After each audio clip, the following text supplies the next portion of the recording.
देखिए आज हमें दो टॉपिक के बारे में शॉर्ट नोट्स के हिसाब से पढ़ना है कि किस प्रकार से हमारे एग्जाम प्रश्न आता है और किस प्रकार से हमें इसका जो स्टडी पॉइंट है उसको अपन ध्यान रखना है। ठीक है, देखिए हम बात कर रहे हैं भारत के भू आकृतिक प्रदेश, जिसकी बात कर रहे हैं भारत के भू आकृतिक प्रदेश की।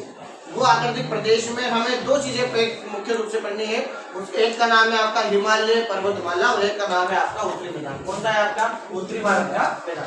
हमने हिमालय पर्वतमाला के बारे में लगभग नोट लिख लिए और उत्तरी मैदान के बारे में पढ़ने लगभग लिख लिए। हमारे इसमें हमें समझना है कि किस प्रकार से हम किसी भी चीज को पढ़ते हैं, ध्यान से देखते हैं और कौन सी हिमालय के अपने वर्गीकरण ध्यान से किया गया है। ठीक है, पहली बात करते हैं किसकी? हिमालय। किसकी बात करते हैं? हिमालय। मैंने आपको बताया कि हिमालय पर्वतमाला का निर्माण कैसे हुआ है? यूरेशियन और एशियन जो प्लेटें हो गई दोनों आपस में टकराई और टकराने का समतल भाग क्या हो गया आपका? ऊंचा स्थित हो गया। उसे अपन ने क्या दे दिया? हिमालय का नाम दे दिया। ठीक है, अब हिमालय के अपन ने अब देखो हिमालय बहुत बड़ा समझने के लिए अपन ने क्या किया? हिमालय को ऊंचाई के आधार पर, किसके आधार पर? ऊंचाई के आधार पर अपन ने हिमालय कितने भाग में बांट दिया? 4 भाग। कितने भाग में बांट दिया? 4। पहला है आपका ट्रांस हिमालय। कौन सा है? ट्रांस हिमालय। दूसरा है आपका वृहद हिमालय, तीसरा है आपका मध्य हिमालय और चौथा है आपका लघु या शिवालय के हिमालय।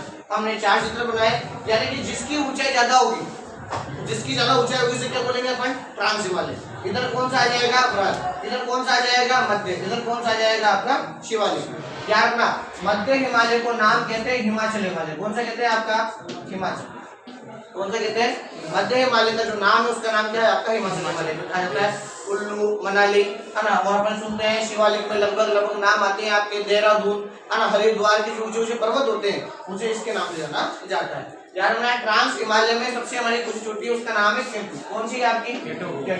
जो किसमें आती है? पीओके। इसमें आती है पाक अधिकृत क्षेत्र के अंतर्गत ये वाला अपने एरिया में कवर होकर आता है। दूसरा आएगा अपना वृहद हिमालय। कौन सा आएगा? वृहद। वृहद हिमालय में दुनिया की सबसे ऊंची चोटी, जब हिमालय पर सबसे ऊंची चोटी का नाम कौन सा है? Mount Everest. कौन सी आपकी? ये इसमें आती है माउंट एवरेस्ट। और इसकी ऊंचाई कितनी है? लगभग 8,848 मीटर। कितनी है? 8,848 मीटर। तो लगभग ये 4 भाग है, जिसमें ट्रांस हिमालय, वृहद हिमालय, मध्य हिमालय, लघु हिमालय और आपका एक ये 4 प्रकार से इसको ध्यान में रखना है। पहला ट्रांस हिमालय आएगा किसके आधार पर बांटेंगे? ऊंचाई के आधार पर। ये लेवल यानी कि पहाड़ पर्वत वाला एरिया, ये यहाँ से चल रहा है तो इसकी ऊंचाई ज्यादा है, फिर नीचे कम हो गई, फिर लेवल और फिर लेवल। तो हमने क्या करा? उसका वर्गीकरण करके उसको ज्यादा अपने विभाजन किया है। ठीक है, वृहद हिमालय व मध्य हिमालय में क्या मिलेगा आपको? बर्फ। क्या मिलेगा? बर्फ। जैसे आप नाम सुना केदारनाथ, बद्रीनाथ, अमरनाथ, ये सब किसका भाग है आपका? वृहद हिमालय मध्य हिमालय का भाग है। आपने नाम सुना होगा लद्दाख, सुना? लद्दाख। लद्दाख आता है आपका ट्रांस हिमालय। किसका भाग आता है आपका? ट्रांस हिमालय का भाग। शिवालिक में मैंने आपको बताया किस प्रकार से हरिद्वार, देहरादून की जो आदि घाटी आती है उसको अपन को ध्यान से पढ़ना है। दूसरा पॉइंट आता है आपका उत्तरी भारत का मैदान। कौन सा होता है? उत्तरी भारत। हमने एक लाइन लिखी हुई है, उस लाइन का नाम है हिमालय निष्पेषण के द्वारा निर्मित। किसके द्वारा? हिमालय निष्पेषण के द्वारा निर्मित मैदान को क्या बोलते हैं आपका? भारत का उत्तरी मैदान के नाम से जाना जाता है। हमने ये पढ़ा है कि हिमालय के द्वारा कई प्रकार की नदियां निकलती, गंगा निकलती, यमुना है, सतलुज है, व्यास है, रावी है, चेनाब, कई प्रकार की नदियां निकलती है। जब पहाड़ी क्षेत्र से जब कोई नदियां निकलती है तो अपने साथ में जो पत्थरीला जो इलाका होता है उसके छोटे छोटे कणके कर देते हैं, टुकड़े कर देते हैं। सबने रस्सी वाली कहानी सुनी? एक महिला होती है जो गांव से रस्सी खींचती है, कुएं से रस्सी खींचती है, तो वो पत्थर क्या हो जाता है? उसमें रस्सी के निशान पड़ जाते हैं, पड़ते, यानी कि पत्थर क्या हो रहा है? वो आपका टूट रहा है। तो उसी प्रकार से हिमालय से जब नदियां निकल कर आती हैं तो उस समय जो बड़े पथरीला इलाका होता है वो क्या हो जाता है? धीरे धीरे टूटना प्रारंभ कर देगा। जब टूटेगा तो वो क्या करेगा? आपका समतल भाग में मिट्टी भी लेकर आएगा। देखो बरसात के पानी में, जब वर्षा ऋतु का जब समय होता है उस समय नदियों के पानी में, नदी के पानी में रात दिन के अंदर होता है उस समय हमें मिट्टी कलर का पानी मिलता है। उससे ऐसा लगता है जाने की मृदा बह रही हो, है ना। उसका प्रमुख कारण क्या है? कि साथ में अपने साथ मृदा लेकर आ रही है। तो हिमालय के नदियों के द्वारा जो लाया जाता है, किसके द्वारा? नदियां। क्या आएगा इसमें आपका? नदियां।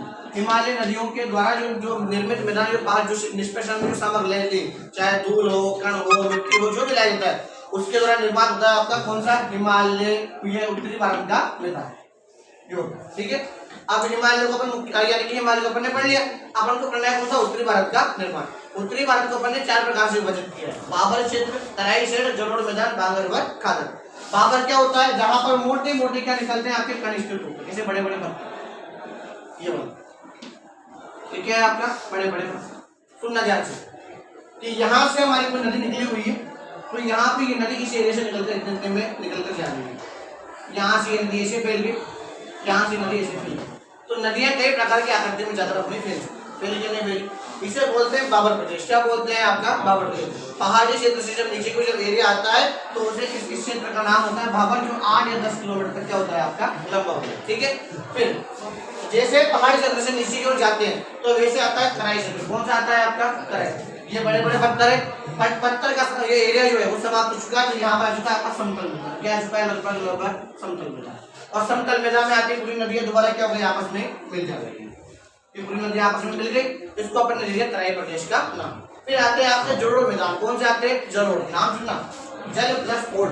जल के द्वारा लाए गए अवसादों को जलोढ़ कहा जाता है। क्या कहा जाता है? जल के द्वारा लाए गए अवसादों को जलोढ़ कहा जाता है। अब अवसाद यानी कि धूलकण मिट्टी, तो धूलकण मिट्टी के द्वारा जो निर्मित मैदान हो रहा है उसे बोलते हैं जलोढ़ मैदान। कौन सा बोलते हैं? आपका जलोढ़ मैदान। ठीक है, जलोढ़ मैदान में दो नाम है आपके, दो प्रकार बांटेंगे, बांगर व खद। कौन सा आएगा? बांगर व खद। यानी कि जो मोटे मोटे कण होते हैं उसे बोलते हैं बांगर, और छोटे छोटे जो कण होते हैं उसे बोलते हैं खद। आज मान कर चलिए कि नदी वाला पूरा क्षेत्र यहाँ से आगे निकलता है, यहाँ से निकल रहा है, पूरा एरिया कवर कर रहा है। मोटे मोटे कण आकर क्या हो गए? इस एरिया में जमा हो गए। इस प्रकार से पढ़ने जमा रखे ये वाला एरिया, यहाँ पर जो क्षेत्र जमा हुआ है ये आपके मोटे मोटे कण है। यहाँ क्या है? आपके मोटे मोटे कण। ठीक है, और इस वाले एरिया में क्या है? आपके छोटे छोटे कण। तो ये तो एरिया कहलाया बांगर और ये कहलाया आपका खद। इसके द्वारा नदियों के द्वारा लाए गए अवसाद से जो निर्माण हो रहा है उसे बोलते हैं बांगर व खद। तो इसमें सीधा जो प्रश्न आता है वो आता है कि हिमालय पर्वतमाला का वर्गीकरण कीजिए। तो आपको 4 प्रकार से करना है, ट्रांस हिमालय, बृहत हिमालय, मध्य हिमालय और शिवालिक हिमालय के नाम से, लघु हिमालय के नाम से जाना जाता है। एक प्रश्न हमारा 9th में भी आएगा लगभग, अगर आपने पढ़ा हो तो, कि उत्तरी मैदान के या उत्तरी भारत के मैदान की विशेषताओं का वर्णन कीजिए। तो उसमें आपको लिखना है किस प्रकार से उत्तरी का जो अपना जो पर्वतमाला है ना, उत्तरी जो भारत का मैदान है उसका निर्माण हुआ है, और किस प्रकार से हमारे यहाँ पर हिमालय के निष्कर्षण के बाबर, तराई, जलोढ़ मैदान का निर्माण हुआ है। तो ये अपने बिल्कुल शॉर्ट नोट्स में है, इसको नोट्स को पढ़ना जब जाके तुम्हारे काम आएंगे, और लगभग एग्जाम तुम्हारा प्रश्न आएगा। ठीक है, धन्यवाद।